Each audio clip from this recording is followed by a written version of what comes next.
నమస్కారం, నా పేరు బాలా. బీసీఎన్ న్యూస్ కు స్వాగతం. ముందుగా ముఖ్యాంశాలు. 2 రోజుల్లో 34 లక్షల కుటుంబాలకు రేషన్ పంపిణీ చేస్తామన్న మంత్రి నాదెండ్ల. కార్డుదారులు ఏ దుకాణానికైనా వెళ్లి రేషన్ తీసుకునేలా పోర్టబిలిటీ తీసుకువచ్చినట్లు వెల్లడి. నియంతల పాలనలో కొనసాగే అరాచకాన్ని రాష్ట్రంలో కూటమి ప్రభుత్వం అమలు చేస్తోంది. వైసీపీ రాష్ట్ర కోఆర్డినేటర్ సజ్జల రామకృష్ణారెడ్డి మండిపాటు.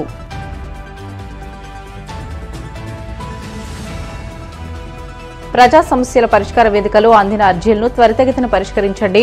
అధికారులకు కాకినాడ జిల్లా కలెక్టర్ షణ్మోహన్ ఆదేశాలు.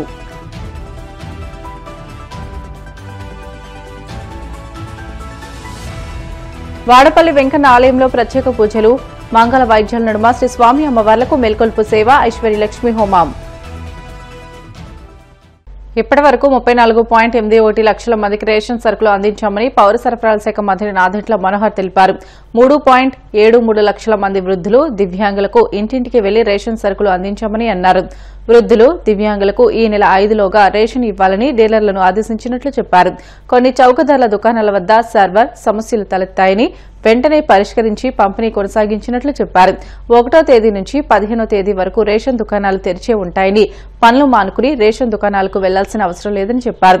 కార్డుదారులకు మరింత సౌకర్యం కల్పిస్తూ ఏ దుకాణానికి అయినా వెళ్లి రేషన్ తీసుకునేలా పోర్టబిలిటీ తీసుకువచ్చినట్లు తెలిపారు. ప్రతి డీలర్కు 10% ఎక్కువగా సరుకులు సరఫరా చేసినట్లు చెప్పారు. రాష్ట్ర వ్యాప్తంగా ప్రతి పౌరుడికి మెరుగైన సేవలు అందించాలనే ఆలోచనతోటి గతంలో ఉన్న వ్యవస్థని మరింత బలోపేతం చేసి ఫేర్ ప్రైస్ షాపుల ద్వారా 29,760 రేషన్ దుకాణాల ద్వారా ప్రజలందరికీ కూడా రేషన్ అందే విధంగా రాష్ట్ర ప్రభుత్వం తీసుకున్న నిర్ణయం జూన్ 1న ఒక పండుగ వాతావరణంలో ప్రారంభించాం. నిన్న కూడా ఈ కార్యక్రమాన్ని ప్రతి గంట సమీక్షించుకుంటూ ప్రతి ఒక్కరికి ఎంత దూరమైనా మేమిచ్చిన ఆదేశాల మేరకు క్షేత్రస్థాయిలో ఉన్న రేషన్ షాప్ డీలర్లు ప్రజలకి ఒక పండుగ వాతావరణంలో మనస్ఫూర్తిగా ఈ కార్యక్రమాన్ని తీసుకెళ్ళడానికి కోసం అహర్నిశలు కృషి చేశారు. గత 3 నెలల్లో జరిగిన ప్రక్రియ ఈ నెలలో అంటే నిన్న ఇవాళ జూన్ 1వ తారీఖు మరి 2వ తారీఖుతో పోల్చుకుంటే గతంలో ఇదే రోజు ఈ సమయానికి 25,18,506 మందికి రేషన్ సరఫరా చేయగలిగాం.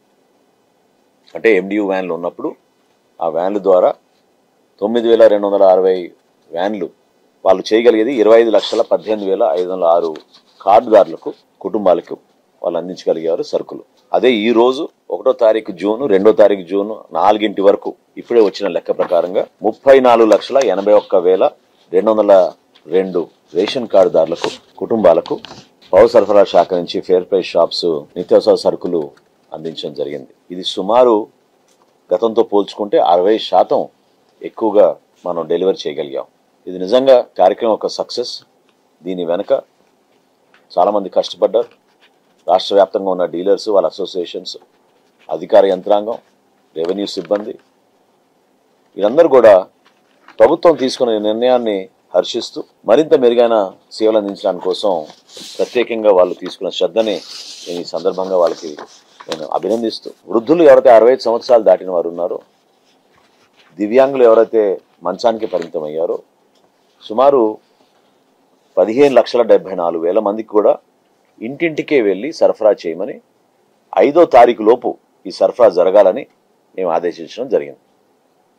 ఇప్పటి వరకు మాకు వచ్చిన లెక్క 3,73,062 కార్డుదారులకు మా రేషన్ షాప్ డీలర్లు ఇంటింటికి వెళ్ళి సరఫరా చేయడం జరిగింది. ఇది యావరేజ్ మేము అనుకున్నట్టే దాదాపు 31-32% ఈ కార్యక్రమంలో కూడా 2వ తారీఖు మధ్యాహ్నానికల్లా ఇది 1 గంటకు వచ్చిన లెక్క కల్లా చేయగలిగాం. అయితే పత్రికల్లో కూడా మీరందరూ కూడా ప్రతి జిల్లాలో వస్తున్న వార్తలు, నియోజకవర్గాల నుంచి మాకు వస్తున్న ఫీడ్బ్యాక్, జిల్లా కలెక్టర్లు, జాయింట్ కలెక్టర్లు, స్థానికంగా డిస్ట్రిక్ట్ సప్లై ఆఫీసర్స్ అందరూ కూడా ఎప్పటికప్పుడు మేము చెక్ చేసుకుంటే కొన్ని టెక్నికల్ ఇష్యూస్ నిన్న కూడా వచ్చినాయి. ఎందుకంటే ఒకేసారి ఎక్కువ మంది షాపుల దగ్గర రావడంతో కొన్ని సందర్భాల్లో సర్వర్ ఇష్యూస్ వచ్చినాయి. మధ్యాహ్నం నుంచి సజావుగానే జరిగింది. ఇది కాకుండా తెలియక పాపం ఎవరైతే ఇంతకుముందు నేను మీకు చెప్పానో 60 సంవత్సరాలు దాటిన వృద్ధులు, దివ్యాంగులు కుటుంబ సభ్యులు కూడా నిన్న చాలామంది ఈ షాపుల దగ్గరకు వచ్చి ఆదివారం కాబట్టి సరుకులు తీసుకెళ్ళడానికి కోసం వాళ్ళు రావడం జరిగింది. మరొకసారి మీ అందరికీ మీ ద్వారా రాష్ట్ర ప్రజలకు నేను విజ్ఞప్తి చేసేది మార్పు కోసమే చేసిన కార్యక్రమం ఇది. 1వ తారీఖు నుంచి 15వ తారీఖు వరకు ఉదయం 8 నుంచి 12 వరకు, మధ్యాహ్నం 4 నుంచి 8 వరకు మీకోసమే ఈ తలుపులు తెరిచి ఉంటాయి. మీరు ఎవ్వరు కూడా కంగారు పడి ఈ 2 రోజుల కోసం 3 రోజుల కోసం అంటే ఇదివరకు అలవాటు అయిపోయింది వ్యాన్లు వచ్చినప్పుడే మన సరుకులు తెచ్చుకోవచ్చు అని. అటువంటిది ఏమీ లేదు. ఈ 15 రోజులు వీళ్ళు తెరిచే ఉంటారు. ఎక్కడా ఏమి ఇబ్బంది లేకుండా మీకు సరఫరా జరిగేటట్టు, మీరు పక్కనున్న మీ షాప్ కాకుండా వేరే షాప్కి వెళ్ళి తెచ్చుకోవాలనుకున్నా కూడా పోర్టబిలిటీ అంశం కూడా మేము ఈసారి అవకాశం కల్పించాం. ఎవరు ఏ షాప్కి వెళ్ళినా కూడా తీసుకునే విధంగా 10% ఎక్కువగా సరుకులు ఈ షాపులకు అందించి ఈ కార్యక్రమాన్ని ప్రజల్లో మరింత దృఢంగా వారు కోరిన విధంగా ఏ సమయం అయితే వారు ఆ సమయానికి రాగలుగుతారో, పనులు మానేసుకుని రావాల్సిన పరిస్థితి లేకుండా ఈ కుటుంబాలకి ఒక ధైర్యం నింపే విధంగా, ఒక భరోసా నింపే విధంగా ఈ కార్యక్రమం చేసుకుంటూ వచ్చాం. దయచేసి ఎవరి కుటుంబాలు అయితే 65 సంవత్సరాలు నిండిన వృద్ధులు ఉన్నారో, అదేవిధంగా దివ్యాంగులు ఉన్నారు, మీరెవ్వరు కూడా తొందరపడి షాపుల దగ్గర రావాల్సిన పరిస్థితి లేదు. ఖచ్చితంగా మా డీలర్లే మీ దగ్గర తీసుకొచ్చి అందిస్తారు. మీరే చూస్తారు ఎంత ఫ్యాక్చువల్గా మేము చేయగలుగుతున్నాం. లాజిస్టికల్గా కొన్ని ఇష్యూస్ ఖచ్చితంగా క్షేత్రస్థాయిలో ఈ కార్యక్రమం చాలా సంవత్సరాల తర్వాత మళ్ళీ మనం పునరుద్ధరించాం కాబట్టి చిన్న చిన్న సమస్యలు ఉన్నాయి. ఇవన్నీ కూడా అధిగమించుకుంటూ ఈ కార్యక్రమాన్ని మరింత వేగవంతంగా ప్రజలకి మరింత మెరుగైన సేవలు అందించే విధంగా ముందుకు తీసుకెళ్తామని ఈ సందర్భంగా మీ అందరూ కూడా తెలుపుకుంటున్నాను. ఆటవిక దేశాల్లోని నియంతల పాలనలో కొనసాగే అరాచకాన్ని ఏపీలో కూటమి ప్రభుత్వం అమలు చేస్తుందని వైసీపీ రాష్ట్ర కోఆర్డినేటర్ సజ్జల రామకృష్ణారెడ్డి మండిపడ్డారు. గుంటూరు జిల్లా జైల్లో రిమాండ్లో ఉన్న మాజీ ఎంపీ నందిగం సురేష్, పార్టీ నేత తురాక కిషోర్లను ఆయన పరామర్శించారు. అనంతరం జైలు బయట ఆయన మీడియాతో మాట్లాడుతూ రెడ్ బుక్ పేరుతో అధికార దుర్వినియోగానికి పోలీసు యంత్రాంగాన్ని వినియోగించుకోవడం అత్యంత ప్రమాదకరమనే విషయాన్ని చంద్రబాబు గ్రహించడం లేదని ఆగ్రహం వ్యక్తం చేశారు. చట్టాల ప్రకారం పనిచేయాల్సిన పోలీసులు చట్టాలను తమ చేతుల్లోకి తీసుకుంటే ఏర్పడే దారుణాలను ఇప్పటికే రాష్ట్రమంతా చూస్తున్నారని అన్నారు. దీనిపై పౌర సమాజం కూడా గలం విప్పాలని, లేని పక్షంలో సమాజానికి రక్షణ లేకుండా పోతుందని ఆందోళన వ్యక్తం చేశారు. నాయకుల మీద, సీనియర్ నాయకుల మీద ఒకసారి రుచి మరిగాక వాళ్ళకి అర్థమైంది కేసు అవసరం లేదు, ఎవిడెన్స్ అవసరం లేదు, ఒక కథ రాసుకుంటే స్క్రిప్ట్ పక్కాగా ఉంటే ఆ పాత్రలో అంబటి రాంబాబునైనా తీసుకురావచ్చు, విడదల రజనీనైనా తీసుకురావచ్చు, నాగార్జునైనా తీసుకురావచ్చు, ఇంకోరినైనా తీసుకురావచ్చు, ఆఖరుకు జగన్మోహన్ రెడ్డి గారి వరకైనా పోవాలంటే పోవచ్చు అని చూపే ప్రయత్నం, ఆ దిశగా ఏదంటే అది కథలు అల్లుకుంటూ మొదలయ్యారు. ఈ ధైర్యం ఎక్కడి నుంచి వచ్చింది? ఆ రోజు మొదలు పెట్టిన ఇది ఆ తర్వాత ఇక్కడికి వచ్చేసరికి ఇలాగే జరుగుతుంది అనుకున్నాం, వార్నింగ్ ఇస్తూ వచ్చాం, అలాగే జరుగుతూ వచ్చింది. ఇప్పుడు అమాయకుల మీద కూడా పడుతున్నారు. పొలిటికల్ యాక్టివిస్ట్ కాదు, నాయకులు కాదు, సింపథైజర్స్ దాటి ఇప్పుడు సామాన్య జనం మీద, మీ జర్నలిస్టుల మీద ఎవరైతే ఇప్పుడు మనకేం సంబంధం లేనుకుంటున్నారో వచ్చి మా దారిని మేము రాసుకొని పోయి పెడతామంటున్నారు కదా, మీ మీద పడతారు. ఆల్రెడీ అది మొదలైంది. సామాన్య జనం మీద కూడా పడినారు. మా వరకు మేము ఈరోజు వచ్చి ఇక్కడ పరామర్శించాక జైలుకి వచ్చినాక వింటుంటే నందిగం ఈయన సురేష్ గారి మీద ఇప్పటి 12 కేసులు, సరే కొన్ని డిస్పోజ్ అయ్యాయి, బెయిల్ ఇది వచ్చాక ఆఖరణం ఒక కేసు, తప్పుడు కేసు ఒకటి పెట్టారు, తీసుకొచ్చి పెట్టారు. ఈరోజు అది బెయిల్ వస్తుంది, ఇంకోటి తయారవుతోంది అని తెలుస్తోంది ఎక్కడో, అది రావాలి. అలాగే ఇంకోటి ఏదో ఎక్కడో అడ్డగించినాడు అని చెప్పి ఇంకొక కేసు పెట్టారంట. బహుశా ఆ సెక్షన్ ఇది కాకపోవచ్చు. అంటే దాన్ని ఎట్లా బయటికి రాకుండా చూడాలి ఒకసారి వచ్చాక. అలాగే తురకా కిషోర్ అని ఆయన మీద 8 కేసులు, వాళ్ళ తమ్ముడికి అసలు సంబంధం లేదు, బెంగళూరులో ఎక్కడ ఉంటాడు, ఆయన మీద 3 కేసులు. ఆయన మున్సిపల్ చైర్పర్సన్గా చేశాడు మాచర్లకు. లేటెస్ట్ వచ్చి ఇంకో రిపోర్టర్ అక్కడ 2 కేసులు అక్కడ పెట్టారు. ఈయన మీద విచిత్రమైంది అంటే కిషోర్ మీద లేటెస్ట్ 2023లో తెలుగుదేశం పార్టీ నాయకుడి ఇంట్లో 30,000 దొంగతనం చేశాడట మున్సిపల్ చైర్పర్సన్. ఆ కేసు నిన్న 28, అంటే ఇది బెయిల్ వచ్చి ఇంకా రిలీజ్ అవుతాడం కాగానే 28వ తేదీ కంప్లైంట్ తీసుకొని 23లో పెట్టే ఇన్సిడెంట్ జరిగిందని 28 మే కంప్లైంట్ తీసుకొని ఇమ్మీడియట్ టీటీ వారెంట్ తీసుకొని అది ఒక కేసు పెట్టేశారు. ఏది దొంగతనం అని 30,000 రూపాయలు మున్సిపల్ చైర్మన్ పై ఇంట్లో దొంగతనం చేశారు. అంటే బియాండ్ రీజన్ చెప్పేది నమ్ముతారా లేదా కూడా ఇప్పుడు పట్టించుకోవట్లా, అవసరం లేదు వాళ్లకు.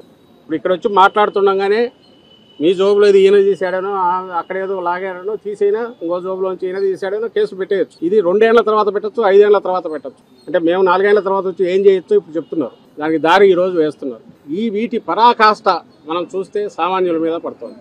ఎప్పుడైతే రీజను రైము రీతం ఏమి అక్కర్లేదు, ఓ రేషనల్ అక్కర్లేదు, ఒక ఆధారం అక్కర్లేదు, పొగ కూడా అవసరం లేదు, మనకు ఒక కథ స్క్రిప్ట్ తయారైతే చాలు. ఆ స్క్రిప్ట్ కూడా మళ్ళీ అది హాచ్పాచే, ముందేం తయారు చేసుకోవాల్సిన అవసరం లేదు, మొదలుపెట్టాక యాడ్ చేసుకుంటూ పోవచ్చు. దాని పరాకాష్ట ఈ మధ్య మనం తెనాలిలో చూసింది. ఒక్కసారి చట్టాన్ని ఇంప్లిమెంట్ చేయాల్సిన వాళ్ళను విశృంఖలత్వానికి అలవాటు చేశాక, పొలిటికల్ అవసరాల కోసం వాళ్ళని వాడడం మొదలుపెట్టాక, ఆ తర్వాత ఎవరి కంట్రోల్లో ఉండకుండా ఎట్లుంటుంది అనేది సంవత్సరానికే, ఈ పాలన వచ్చిన సంవత్సరానికే మన కళ్ళ కట్టినట్టు చూపిస్తున్నారు. లేకుంటే సర్కిల్ ఇన్స్పెక్టర్లు తెనాలి రోడ్డు మీద కూర్చోబెట్టి సినిమా షూటింగ్ చేసినట్టు పట్టగలిగిన ఇది ఎవరైనా ఎక్స్పెక్ట్ చేస్తారా? కస్టోడియల్ టార్చర్ వింటున్నాం, లేదా ఆవేశంగా ఎక్కడన్నా రియాక్ట్ అయ్యేది జరుగుతున్నాయి, వాటి మీదే ఫైట్ చేస్తున్నాం. నేను అన్నట్టు తప్పుడు కేసుల మీద ఫైట్ చేయొచ్చు. ఏ చట్టం లేదు, కేవలం కాకి డ్రెస్ వేసుకున్నారు కాబట్టి మేము శిక్ష కూడా వేస్తాం. అండర్ డెవలప్డ్ దేశాల్లో, వెనకబడిన దేశాల్లో వినేవాళ్ళం. ఆటవిక నియమాలు ఉన్న చోట వినేవాళ్ళం. రాళ్లతో పెట్టి కొడతారని ఇది చేస్తారు.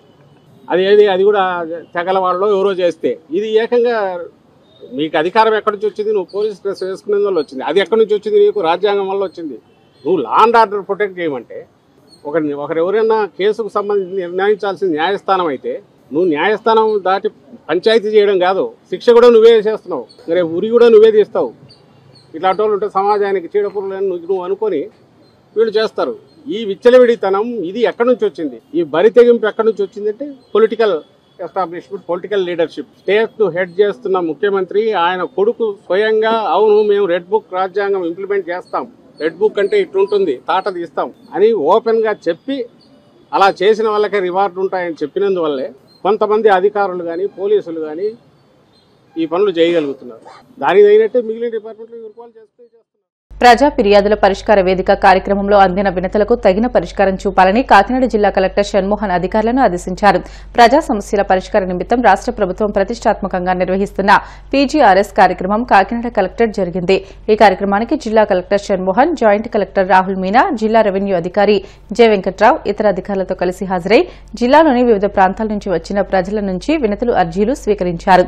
ఈ అర్జీలను ఆయా శాఖల అధికారులకు సూచిస్తూ వాటిపై సత్వరం, సమగ్రమైన, సంతృప్తికరమైన పరిష్కారాలు అందించాలని కలెక్టర్ అధికారులను ఆదేశించారు.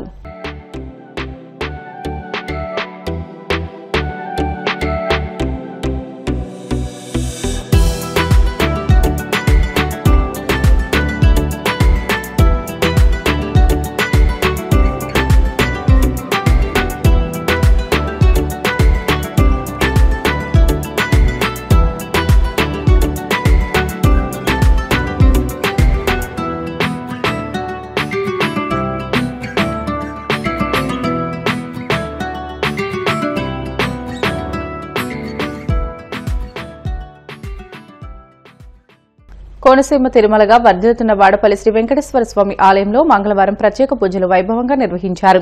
మంగళ వాయిద్యాల నడుమ శ్రీ స్వామి అమ్మవార్లకు మేల్కొల్పు సేవ నిర్వహించిన అనంతరం ఐశ్వర్య లక్ష్మీ హోమాన్ని జరిపించారు. అర్చకులు శ్రీ స్వామి అమ్మవార్ల వసంత మండపంలో అష్టోత్తర పూజలను నిర్వహించగా ప్రత్యేక అలంకరణలో ఉన్న స్వామిని దర్శించుకుని భక్తులు తరించిపోయారు.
బ్రిటన్లో షార్ట్ బ్రేక్ తీసుకుందాం. Stay with us.